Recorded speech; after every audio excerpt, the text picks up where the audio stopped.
And for sort of the last like real contentious debate question, so to speak, because it's one I see a lot in terms of left spaces, is the role of the settler working class.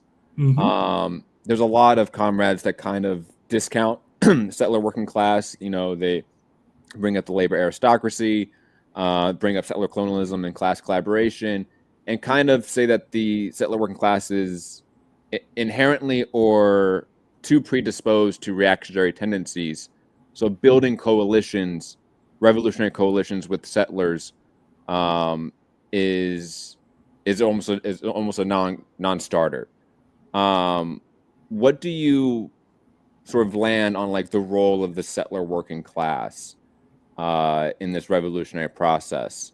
I know Walter Rodney, when he talks about certain classes, I think he's talking about the petty bourgeois class, and I forget which country. He talks about them having a dual revolutionary and reactionary characteristic, that they have both. Both are at the table.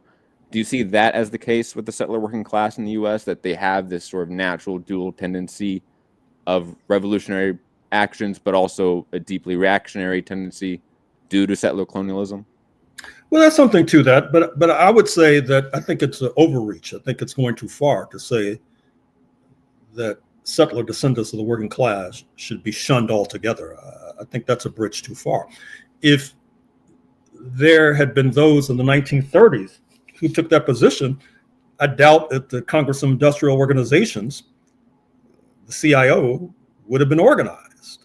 And of course, they were organized and made a breakthrough with regard to organizing the auto workers, the steel workers, the rubber workers, etc.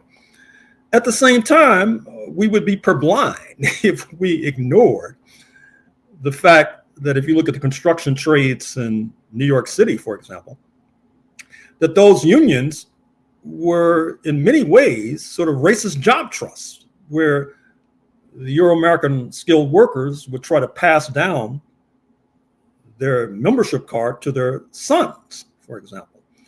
And some of them in their charters had white-only clauses, for example. And it took militancy on the part of groups like Fight Back, which was this group organized by Jim Houghton in New York City, that began to have sit-down demonstrations at construction sites that helped to crack the ice and open the door to a degree for the admission of Black workers into some of these skilled trades. Although anybody who's gone through a construction site of late must be struck by the absence of Black workers in the skilled trades, for example, in terms of iron workers, hod carriers, carpenters, electricians, etc. And similarly, as I've said many times before, if you analyze voting patterns, yes, we should throw overboard and discard the current language you see in the corporate media, which equates the working class with the settler working class, basically, and then ignores it as a multiracial, gendered class, to put it mildly. But at the same time, of course, when the Tangerine Tyrant gets 77 million votes in November 2024, and states like Pennsylvania and Michigan break for him, if we're going to be true analysts, we have to look at the racial breakdown of who's voting for this character.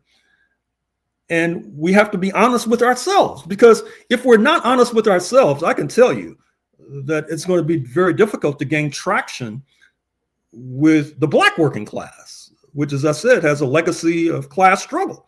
All you're doing is alienating them and chasing them away if you act as if some of these ugly realities don't exist.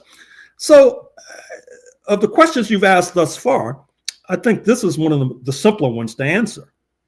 That is to say that obviously there are negative trends based upon historical precepts that I articulated at the top of our interview and that I've developed at length in my books dealing with the early history of settler colonialism going back to the 1500s.